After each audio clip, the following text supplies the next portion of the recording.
So I told you guys in a previous video that I got a new work car, and this is it.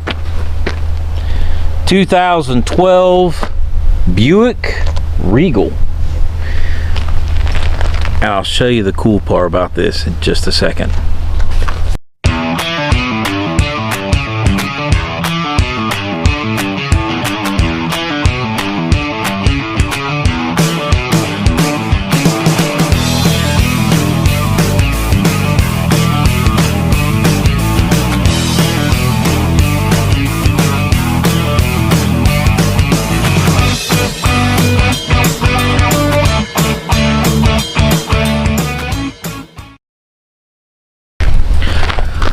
So this 2012 Buick Regal, I seen it for sale on Car Gurus because I was kind of in the market for a new car, because we're saying goodbye to the BMW back there. And so with that being said, I'm updating. This had 85,000 miles on it. Now it's 86. I've been driving it some. It is a turbocharged 4-cylinder, and it is a 6-speed manual. So I've not owned a standard in a while, other than like the big red truck, but that's a whole different thing. I've not daily drove a standard for a while. So let's take a look at the inside of it. So this car is full leather. I mean, it's got 4-way positioning lumbar support, and for an old guy, yeah. It's got heated seats, it's got navigation, it's got Bluetooth. It's a nice little car, and it's going to make me a good work car, I do believe. Now the turbo 4-cylinder, I know there is a few issues. We're going to solve some of those as we go. I hope to, anyways. So my biggest pet peeve about anytime a manufacturer makes a turbo vehicle is I don't have a boost gauge. It doesn't exist here. So I really want to know what the turbo's doing, for self-diagnostics if nothing else. And I do think I'm having a little bit of a problem right now. I think that I've got a boost solenoid that's going bad. Kind of common for these cars. Not a huge deal. I mean, they're not cheap, but it will replace it. It won't be a problem. My problem is that there's no gauge here to tell me what my boost is, so I don't know if I'm fluctuating, if I'm not staying steady while I'm under power. I don't know. So I have got a box from P3, and P3 gauges, I think they've got a clean gauge setup for this car. So I reached out to them and ordered this one, and they sent it to me, and we are going to try and stab this thing in the car real quick today out here in the driveway and just see how difficult it is. So I'm gonna have to move the seat back, because even though this is a good driving position for me, it's not a good working position. So let me get prepared, and we'll go from there. Okay, so this particular gauge goes right here in the vent. Now we're going to see how difficult this is to do without any tools whatsoever. So watching some of this stuff, I've got to release this box, and that's how you do that. I had some sunglasses in there, and that just comes off. So that was cool. So now I'm gonna reach up in here, and they say you can grab this vent right here, and I should be able to. Maybe I do my right. I'm trying not to block the camera and do this at the same time, and I don't know that I'm going to be able to do it. I'm gonna have to get time to break into the tool bag, much as I hate to. I thought I could just pop it right out of there my hands, but evidently not.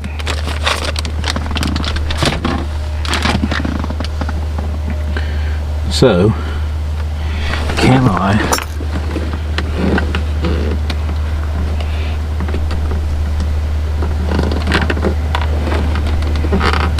I don't want to mess my dash up.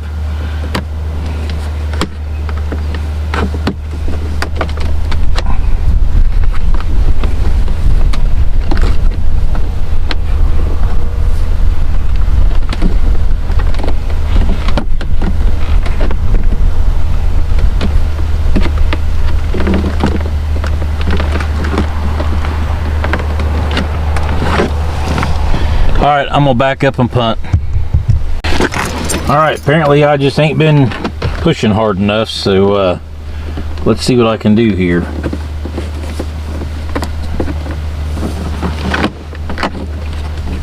Oh, looky there. It popped. What else we got here?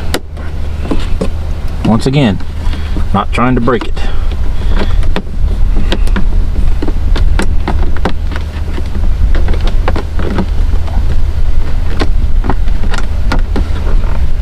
Well, I got it started here.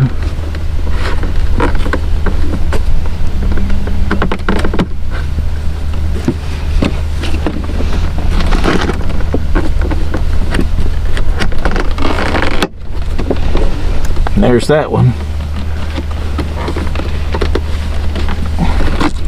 Okay, and that is out. So the next trick is I need to pop out a couple of the top vents here, because those oh, let me turn around here. These are what the gauge goes into, is these pinholes. So what I'm going to do is I'm going to pull on this housing here some. See if I can do this. It's time. Good old pocket knife. And this is the pocket knife that's got a broken tip on it, because I beat on it with everything else in the world, and right now I probably think having the tip would be nice.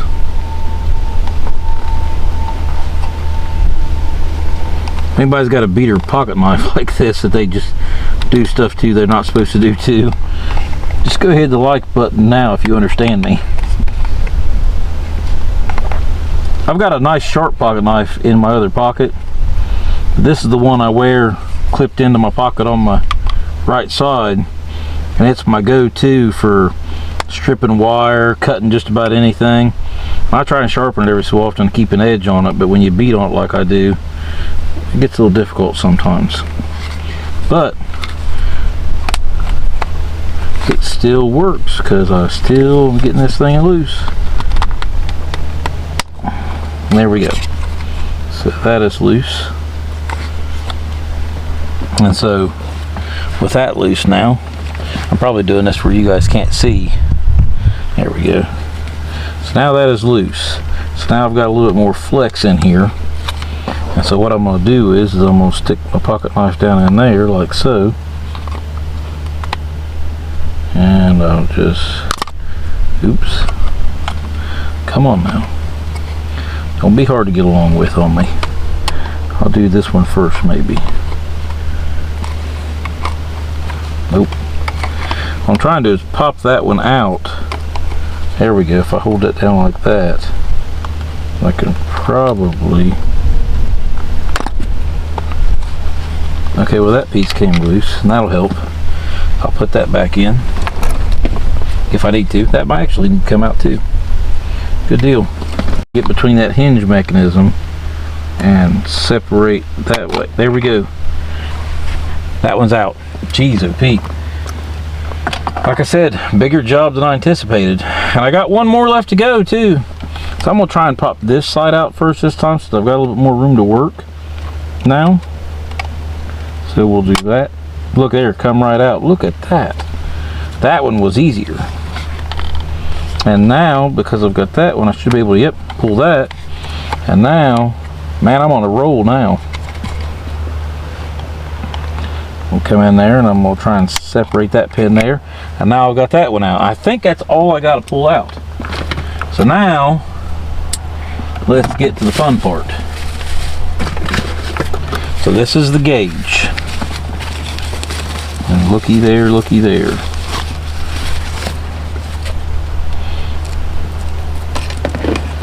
And I think, me thinking that's scary all by itself, but I think I can set that through there and it'll fit. It goes all the way back in through there, like so. Now, what this is going to do for one is, I'm never going to be able to fully close that vent again. Well, I guess I can. I just told a lie. It will fully close. That little ribbon didn't hurt it at all. So now, let's see here. The way it looks, these are longer pins on this one side, so I'm going to stick them in first. And it's got that little fancy cover on there, that way I don't, and the top fin did have to come out. So your top 3 fins, and the one's a little bit short one, it almost doesn't even look like a fin. And so now I'm going to do that. I'm going to get the pocket knife back out, you know, because that's the tool of choice for everybody. And I'm going to separate this here just enough to pop that in there. And it is raining on me out here right now. That's awesome.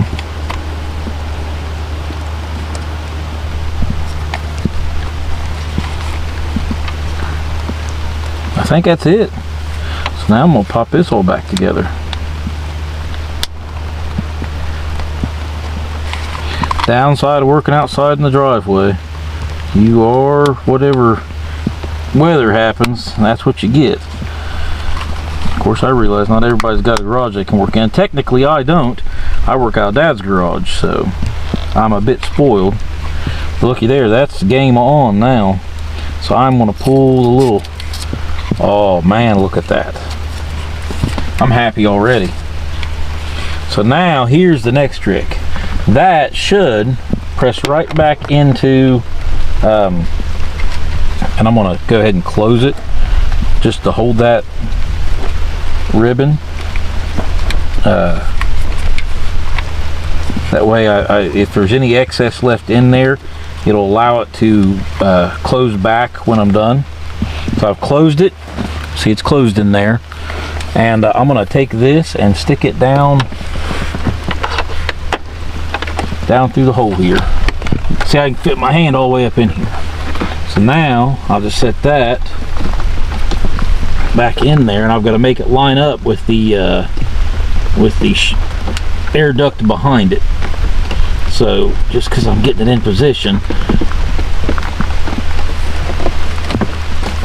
Okay, that's not going like I wanted it to.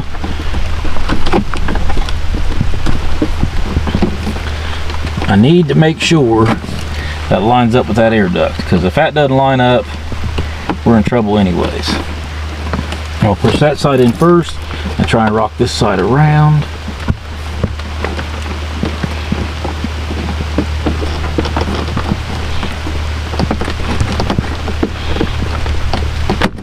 Okay, as far as I'm concerned, the hard part of this job is done and over with. Now obviously you lose control over your vent there. You can still shut it on and off, but you can't change that much, and you basically can't hardly change that at all. Just a little bit, but if it gives me a boost gauge, I may not be too worried about it. Right now, you can see the raindrops on it. It's a light rain. I'm not worried about it at the moment being. So let's continue on here. So the next thing I need is this is the splitter they sent me, which I'm probably going to plug this in. That way I still maintain the use of my OB2 if I need to check something. And then this is the control module, and this is their connector to the splitter.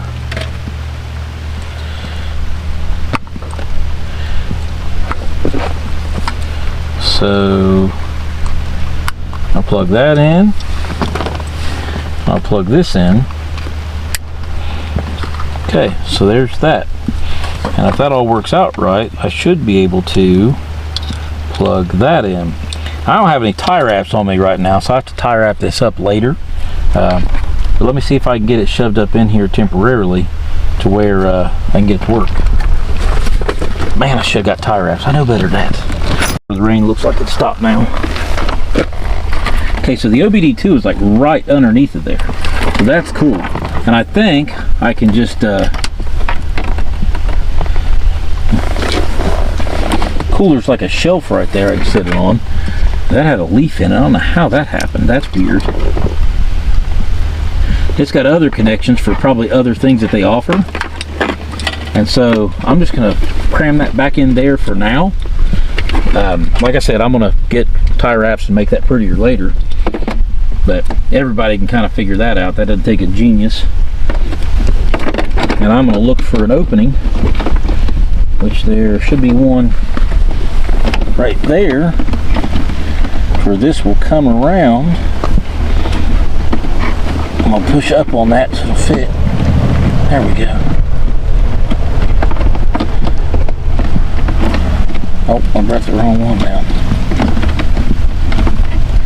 Oh, there's one right there at the OBD too. Man, if I could pop that out and make that fit, that'd be sweet. And I probably can't make that fit through there. Okay, I'll fit through the other way though.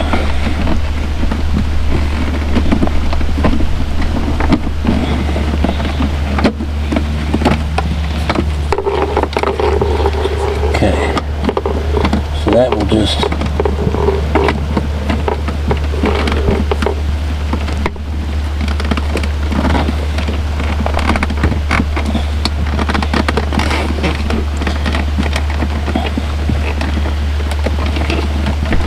I think that's fully plugged in. I may reroute that later because I do like the idea of bringing it around the other way there. But it's raining out here now and I just want to get this thing in. Okay, so there's that. Okay, so my pocket's still out down there. It's laying over here in the passenger seat. And so if we fail, we all fail together. So I'm going to reach over here and I'm going to start the car. I press in on the clutch, and my seat's still too far back, but we'll get that in a second. I see some lights pop up there.